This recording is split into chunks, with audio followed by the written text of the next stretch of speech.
அந்த இதை தாங்க உன்னை அமைக்க என்னடா செய்ய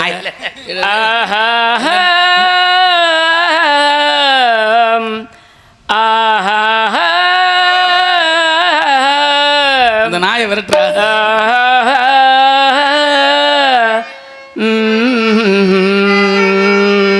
பாடும்போது நாடல் காத்து பருவம் மங்கையும் கல்லங்கீத்து பாடும்போது நாடல் காத்து பருவம் மங்கையும் கல்லங்கீத்து நாள் வரும்போது ஆயிரம் ஆடு காலம் வந்ததென்ன இன்பம் வாழ்வில் வந்ததென்ன பாடும்போது நாடல் காத்து பருவம் மங்கையும்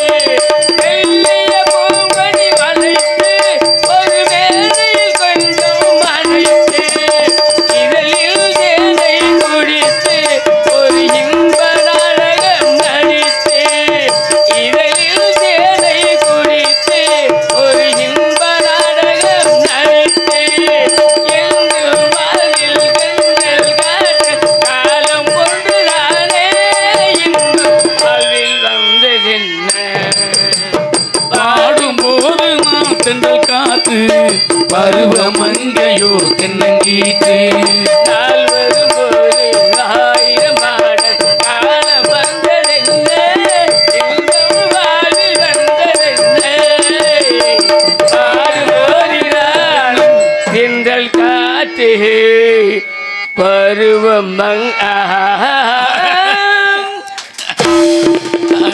அருமையான பாடல்.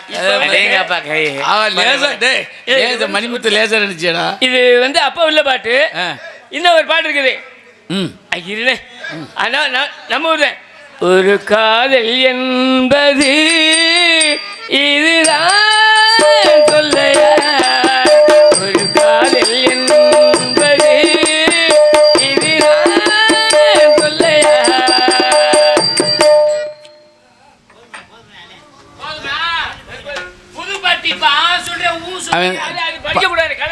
பல்லு பூரா இல்லாம இந்த பாட்டு பாடுறான்னா பல்லு இருந்தா எப்படி பாடியிருப்பேன். அன்னைக்கெல்லாம் பாட்டு பண்ணாப்ல. அது ஒரு வேலை பார்த்தாப்புல கணேஷ் பையில போட்டு தின்றுச்சு. இல்லை வண்டி ஓட்டிட்டு வரும்போது லேச தடுமாறி விழுந்துட்டாப்புல பல்லு வச்சு. வேற ஒன்றும் இல்லை. உனக்கு மாமா வாடாது. சரி சரி சரி சரி சரி சரி அவர்கிட்ட பார்த்தீங்கன்னா சாப்பாடு ஏற்பாடு அருமையான ஏற்பாடு. தானத்திலே ஒரு இன்ஸ்ட்ருமெண்ட் கொண்டாந்துருக்கேன். இல்லை இல்லை தெரு பறிச்சு வச்சேன்னு அப்பனுக்காக கேட்குறான். உங்களுக்கு மட்டுமே வாசிப்பேன். எந்த பப்புனுக்கு வாசிக்க வேண்டிய அவசியம் கிடையாது. அப்படி சொல்றேன் சிங்கமே. எங்க வாசி கண்ணை மூடி கையை கீழே விட்டு அமைதியா நில்லுங்க. அந்த காட்சி உங்க முன்னால வந்து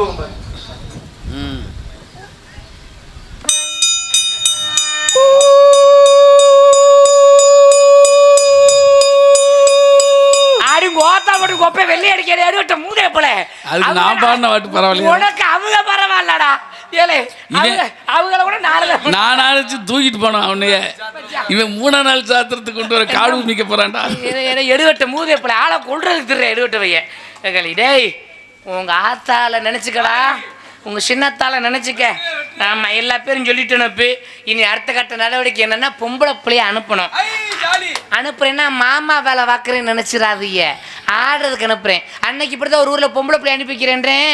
லவக்குன்னு ஒரு பெரிய முடிச்சு எந்திரிச்சு தம்பி எவ்வளோ வாங்குறேன்னு கேட்குறாரு. நான் புரோக்கர் வேலையை பார்த்துக்கிட்டு இருக்கேன். அதனால பொம்பளை பிள்ளை வர்றதுக்கு முன்னாடி ஒரே ஒரு விஷயத்த சுருக்கமாக சொல்லிட்டு பொம்பளை பிள்ளை அனுப்பிச்சிடுறேன்.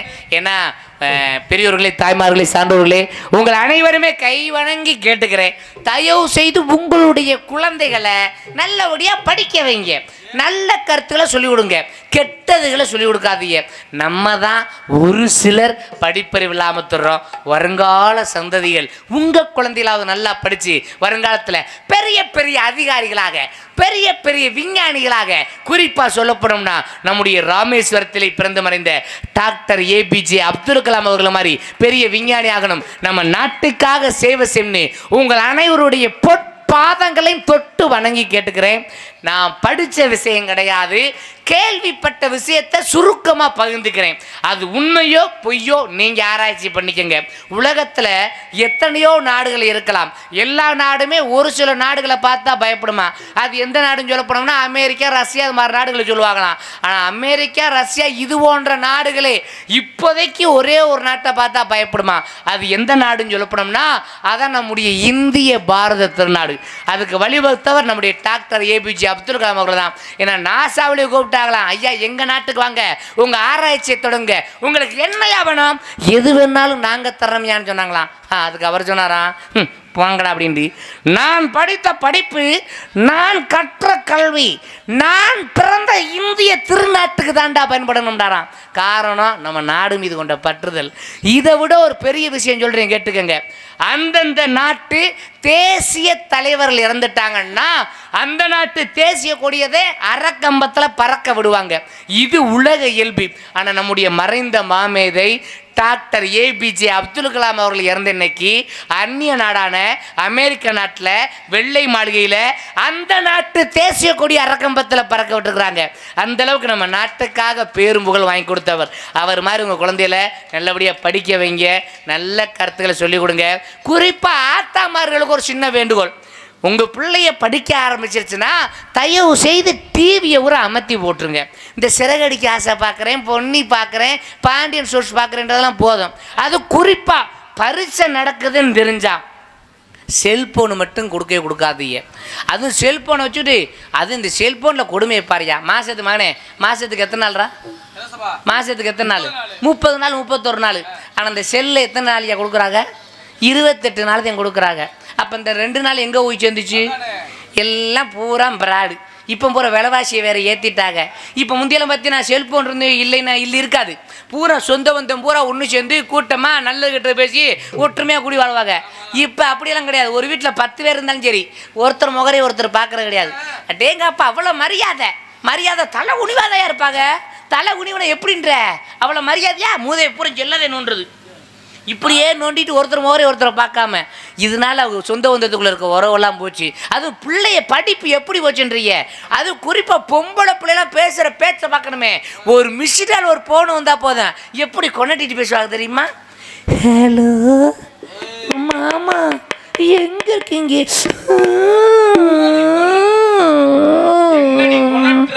சீ போங்க மாமா, எங்கே இருக்கிய? மதுரை கக்குசிலியா? சீ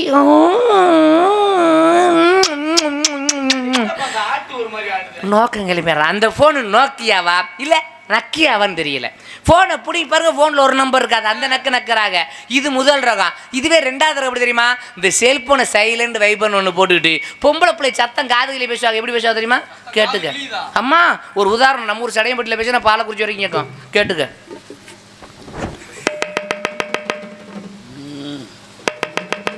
இதில் பேசுகிற சத்தம் வெளியே கட்டுறமா, பக்கத்து வீட்டுக்கார எவனு இருக்கானா அப்பா அத்தாட்ட சொல்லிடுவாங்களேன்னு குருட்டு கோள் கலவாணி மாதிரி திரும்பி பார்க்குறது. எப்படி பார்க்குறது? என்னைக்கு ஒரு பொம்பளை பிள்ளை தனியாக போய் செல்போன் பேசுதோ அன்னைக்கே குடும்பம் குண்டியத்துக்கு போந்தா அர்த்தம். ஏன் என் பக்கத்து வீட்டுக்காரையில் அதிர்ச்சியில் பேசுகிறேன், அவன் எப்படி பேசுறான் தெரியுமா? ஐயோ ஆத்தாடி, இது வரண்டு ஓடுறது. ஆமாம் ஆமாம், அவன் வீட்டில் எவனு செத்தானா இவன் வீட்டில் எவனு செத்தானான்னு தெரியாது. உண்மையிலே சொல்கிறேன், உங்கள் பிள்ளைய நல்லபடியாக படிக்க வைங்க. இந்த கொரோனான்னு ஒரு கொடிய நோய் வந்துச்சு. இப்போ கூட சொல்கிறேன், கேரளாவில் நிபோன்னு ஒரு வைரஸ் நோய் தாக்கிக்கிட்டு இருக்கு. அது நம்ம தமிழ்நாட்டில் வராத அளவில் அங்கங்கே மறைச்சி சோதனை பண்ணிக்கிட்டு இருக்காங்க. அதனால் இந்த நோய் இதுகள் வராத அளவில் அனைவரும் கபசர குடிநீரை குடிங்க, உடம்புகளை ஆரோக்கியமாக வச்சுக்கோங்க. ஏன் இதை சொல்ல வர்றேன்னா, நீங்கள்லாம் இருக்கிறதொட்டின்னு தான் நாங்கள் சிவரை வச்சு தான் சித்திரம். ஒரு நாடகக்கலை அழியாமல் இருக்குன்னா அதுக்கு முக்கிய காரணம் யாருன்னா ரசிகராகிய நீங்கள் தான். நீங்கள்லாம் இருக்கிறதொட்டியும் இந்த நாடகக்கலை என்றைக்குமே அழியவே அழியாது. அந்த ரசிகராகிய உங்கள் அனைவருக்குமே மனம் மனம் நிறைந்த நன்றி. அது இந்த கொரோனான்னு ஒரு கொடிய நோய் வந்துச்சு. அந்த காலத்தில் எல்லாருடைய வாழ்வாதாரம் பாதிக்கப்பட்டு போச்சு. இதில் அளவுக்கு அதிகமாக பாதிக்கப்பட்டு போது எங்கள் நாடக கலைஞர்கள் தான். எங்களுக்கெல்லாம் கூட்டம் சேர்த்தா தான் பொழப்பு. எங்களுக்கெல்லாம் மறுவாழ்வு கொடுத்த புண்ணியவான்கள் நீங்கள். உங்கள் அனைவருக்குமே மனம் நிறைந்த நன்றி. ஆனால் இந்த கொரோனா காலத்துலலாம் பார்த்தீங்கன்னா நாங்கள்லாம் பட்டவாடு ஒவ்வொருத்தரும் ஒவ்வொரு வேலைக்கு போயிட்டோம். இப்போ நானும் எலக்ட்ரிக்கல் வேலைக்கெல்லாம் போயிட்டேன். பெட்டிக்கார் ஒரு வேலைக்கு வயக்காடு வேலைக்கு இப்படி போயிட்டேன். ஒவ்வொருத்தரும் வேலைக்கு போயிட்டோம். ஆனால் நானும் கேட்டுங்க நாடகம் இல்லை. கொரோனா காலமாக போயிடுச்சுல என்ன ஒன்று சொல்கிறீங்க? நான் பாட்டுக்கு கொடுமை யார் ஏன்டா நீ வேறு அந்த கொடுமையை கேட்குற வகுத்துருச்சல என் காலை கறங்க. நானே முன்னாடி வீட்டில் தனியாக படுத்து தூங்கிட்டு கிடக்கும். நான் தனியாக படுத்து தூங்கிட்டு முடிச்சுட்டேன். நட்டுச்சாம 1 மணிக்கு ஆரம்பிச்சிருக்கேன் பாரு தூக்க கலத்துக்காத்துல.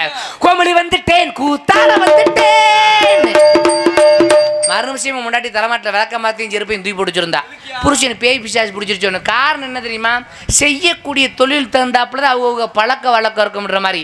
வேறு நான் என்னைய கூட பரவாயில்லையா பெட்டிக்கார கேட்டுக்குங்க. நடிச்சாம 1 மணிக்கு 2 மணிக்கு ஆரம்பிச்சிருக்காரு. கொத்தமல்லி பூ பூத்த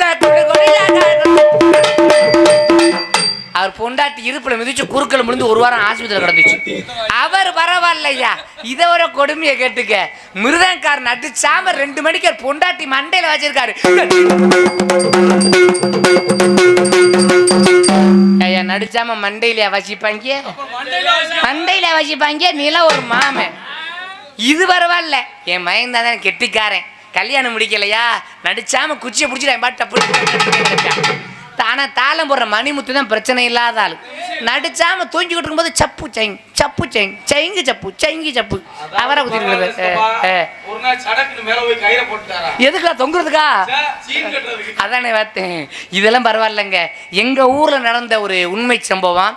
நான் சொல்லக்கூடியது யார் மனதையும் புண்படுத்துவதற்காக அல்ல, சிரிப்பதற்காகவும் சிந்திப்பதற்காக மட்டுமே. எங்க ரொம்ப சுருக்கமா சொல்றேன். எங்க ஊர்ல உள்ள ஒரு பிள்ளை ஆசைப்பட்டுச்சு. 5 பிள்ளை இல்லை ஒரு பிள்ளை. நான் கல்யாணம் பண்ணா பஸ் டிரைவருக்கு தான் வாக்கப்பட்டு இருந்துச்சு. அப்பதான் ஓசியில சந்து வந்தாலும் ஓட்டுவான்றாங்க. இன்னொரு பிள்ளை நீ டிரைவர் அடி அப்ப நான் கண்டக்டருக்கு வாக்கப்பட வேண்டியிருந்துச்சு. நீ கண்டக்டர் அடி அப்ப நான் ரயில் ஓட்டுறவருக்கு வாக்கப்பட வேண்டி இன்னொரு பிள்ளை சொல்லுச்சு. நீ அவதான் வெளி மாநிலம் போறாமல சென்ட்ரல்ல. இன்னொரு பிள்ளை நீ ரயில் ஓட்டுறவர் அடி நான் சினிமா நடிகருக்கு வாக்கப்பட வேண்டியிருந்துச்சு. நீ சினிமா நடிகர் அடி நான் அரசியல்வாதிக்கு வாக்கப்பட வேண்டியிருந்துச்சு. சும்மா சொல்லக்கூடாதுங்க. 5 பிள்ளைகளுமே ஆசைப்பட்ட மாதிரி மாப்பிள்ளை கிடைச்சாங்க. இந்த பத்திரகாளியம்மனோட அருளாலயம் இல்லை ஒளிய நாயோட பெருமையானது இல்லை ஆசைப்பட்ட மாதிரி கிடைச்சாங்க. கிடைச்சி என்ன பண்ண 2 வருஷம் கழிச்சு கோயில் தொழிலா கொண்டு சேர்ந்த பொம்பளை பிள்ளைய ஒருத்தி நல்லா ஒரு சர்ச்சிருக்கா. அப்பத்தான் கடைசியில் உள்ள பொம்பளை முதல்ல உள்ள பொம்பளை கேட்டிருக்காரு. அடியே தங்கச்சி பஸ் டிரைவருக்கு வாக்கப்பட்டியே ஓ வாழ்க்கை எப்படி இருக்குன்னு கேட்க. அப்பத்தான் அவ சொன்னாலாம் அந்த கொடுமை ஏக்கா கேட்குற வாக்கப்பட்டா பஸ் டிரைவருக்கு வாக்கப்படணும். வாக்கப்பட்டேன். வாக்கப்பட்டு என்னத்த ஒன்று எந்த வேலை ஆரம்பித்தாலும் சரி, ஏன் ஃபஸ்ட் டேட்டை ஆரம்பித்தாலும் சரி, மூதேவி விசில் அடித்தாத்தே வேலையை ஆரம்பிக்கிறியா, மூதேவி விசில் அடித்தாத்தே வேலையை நிப்பாட்டியா. இவனுக்கா ஓயாம வாயில் வச்சுட்டே திரும்ப மாட்டாலாம் விசில. இவ பரவாயில்ல. இவன் வந்து அடுத்தல கேட்டிருக்கா ஏண்டி கண்டக்டருக்கு வாக்கப்பட்டியே ஓ வாழ்க்கை எப்படின்னு கேட்க. அவ சொல்லியிருக்கா அவர் அதை ஏக்கா கேட்குற கல்யாணம் முடிஞ்சதுல இருந்து வீட்டு வாசப்படி பக்கம் போக விட மாட்டேங்கிறான். வாசப்படி பக்கம் போனா போதும் படியில் நிற்காத உள்ளவோ கூட்டம் சேருது உள்ள போறியா நாண்டுக்கிட்டு எடுபட்ட மூதேவி போயாண்ட. இவன் வந்து அடுத்தல கேட்டிருக்கா ஏண்டி ரயில் ஓட்டுறதுக்கு வாக்கப்பட்டிய ஓ வாழ்க்கைன்னு. அவ ஆரம்பிச்சிருக்கா அவரு ஆத்தாடி ஆத்தனா என்னம்பே ஏதும்பே யாரை பிடிச்சி நான் விஷயத்த சொல்லுவேன். ரயில் ஓட்டுறவருக்கு வாக்கப்பட்டு என்ன பண்ணேன் எந்த வேலை ஆரம்பிச்சாலும் சரி மூதேவி பச்சை துணி ஆட்டுனாத்தே வேலையை ஆரம்பிக்கிறான். சிகப்பு துணி ஆட்டுனாத்தே வேலையை நிப்பாட்டியான். ஆமா அவகதி அதோகதி இதே இவளுக்கா ஓயாம துணியை பிடிச்சிட்டு தெரிய முடியுமாட்டாளா. 3 பொம்பளை சேர்ந்து 4 பொம்பளை கேட்டிருக்காளுங்க ஏண்டி சினிமா நடிகருக்கு வாக்கப்பட்டி ஓ வாழ்க்கை எப்படின்னு கேட்க. அவ சொல்லியிருக்கா அதை ஏக்கா கேட்குற ஷார்ட் 1 நாத்தே வேலையை ஆரம்பிக்கிறான், ஷார்ட் 2 நாத்தே வேலையை ஆரம்பிக்கிறான், கட்கட் நத்தை நிப்பாட்டியா 1 மணி நேரத்தை திருப்பி செய்யான். 2 தடவைக்கு மேலே செய்ய முடியலன்னு அதுக்கு லூப் போடணும்னு இருக்கான், டூப்பு போடணும்னு இருக்கான். 4 பொம்பளை சேர்ந்து 5ஆம் படி கேட்டிருக்காளுங்க ஏண்டி அரசியல்வாதிக்கு வாக்கப்பட்டியே ஓ வாழ்க்கை எப்படின்னு கேட்க. அப்பத்தான் கம்பீரமா சொன்னலாம் அடச்சி போங்கடி பைத்திய கரைச்சிருக்கலாம். எனக்கு கிடைச்ச புருஷன் தங்கமான புருஷன். கல்யாணம் முடிஞ்சு என்ன பண்ண 2 வருஷம் கழிச்சு என் புருஷன்ட்ட போய் சொன்னேன் மாமா இப்போ நான் 3 மாசமா இருக்கேன் இதை தாண்டி சொன்னேன். உடனே அவன் என்ன சொன்னான் தெரியுமா, இதெல்லாம் எதிர்கட்சிக்காரின் சதியாகத்தான் இருக்க வேண்டும், யாரோ தூண்டுதல் பேர் தான் இது நடந்து கொண்டு இருக்கிறது. இவன் முண்டாட்டி மாசமா இருக்கிறதுக்கு அவன் என்ன பண்ணுவான் காலை கிறக செய்யக்கூடிய தொழில் தகுந்தாப்புலதான். எங்க என்ன இன்னொரு விஷயம் இருக்கு மதிப்பிற்கு காவல்துறை இல்லை அதுவும் சொல்லி போடுவேன். அதனால ஒன்றும் பிரச்சனை இல்லை. அதனால பொம்பளை பிள்ளைவை அனுப்பி மற்ற காரியத்தை பார்த்துக்கிடுவோம். அதனால எல்லாம் உள்ள கரிகிற சூதன் ஐயப்பன் நினைக்கிறோமா?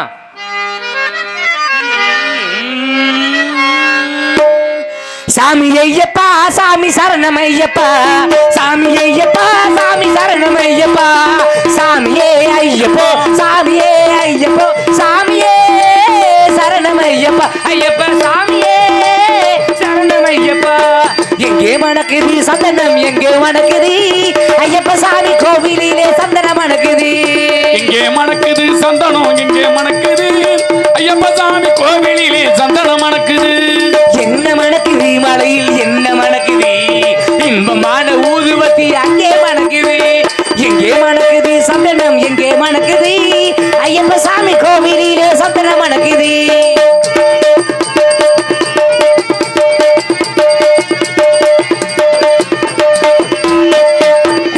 என்ன மணக்குது மலையில் என்ன மணக்குது, வீரமணி கொண்ட சன்னதியில் நெய் மணக்குது, திருநீர் மணக்குது பன்னீர் மணக்குது, ஆண்டவனின் சன்னதியில் அருள் மணக்குது, ஆண்டவனின் சன்னதியில் அருள் மணக்குது.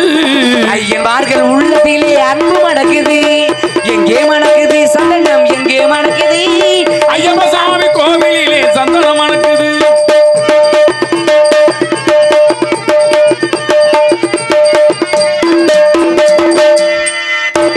பள்ளி கட்ட சுமந்து கட்ட பக்தி மணக்குது, அந்த பனிமலையில் ஏறும்போது சக்தி பிறக்குது, பனிமலையில் ஏறும்போது சக்தி பிறக்குது.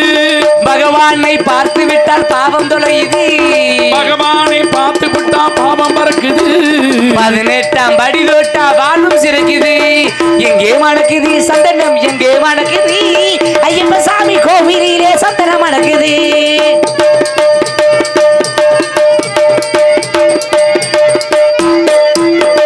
வேட்டை துள்ளி ஆடும் போது மனம் துள்ளுது, ஐயன் பேரழகை காண உள்ள மாவல் கொள்ளுது. காட்டுக்குள்ளே சரண கோஷம் நாளை பிளக்குது, வீட்டை விட்டு பக்தர் கூட்டம் காட்டு திரியுது. எங்கே மணக்குது சந்தனம் எங்கே மணக்குது, ஐயப்ப சாமி கோவிலிலே சந்தனம் மணக்குது. சாமி தந்தக தோந்தோ ஐயப்பன் தந்தக தோந்தோ, சாமி தந்தக தோந்தோ, ஐயப்பன் தந்தக தோந்தோ. பூங்கவன சொப்புக்குள்ளே பவனி வருகிறார், ஐயன் தேங்கையின் மேல் ஏறி வந்து வரமும் தருகிறார். வந்து வரமும் தருகிறான், நோம்பிருந்து வருவோரை தாங்கி நிற்கிறார், நோம்பிருந்து வருவோரை தாங்கி நிற்கிறார். ஓங்கார நாதத்திலே எழுந்து வருகிறார். எங்கே மணக்குது சந்தனம் எங்கே மணக்குது, ஐயப்ப சாமி கோவிலிலே சந்தனம் மணக்குது. சாமி ஐயப்பா சாமி சரணம் ஐயப்பா, சாமி ஐயப்பா சாமி சரணம் ஐயப்பா, சாமியே ஐயப்போ சாமியே ஐயப்போ, சாமியே சரணம் ஐயப்பா, ஐயப்ப சாமியே சரணம் ஐயப்பா, சரணம் ஐயப்பா சரணம் ஐயப்பா. ஓம் சாமியே சரணம் ஐயப்பா. ஐயப்ப பக்தர்கள் சார்பாக அன்பளிப்பை கௌரவப்படுத்தி இருக்கிறார்கள். அன்புலங்களுக்கு மனமிழந்த நன்றி. அன்னார் அவர்கள் அன்பளிப்பை கௌரவப்படுத்தி இருக்கிறார்கள். அவர்களுக்கு மனமிழந்த நன்றி. வணக்கம்.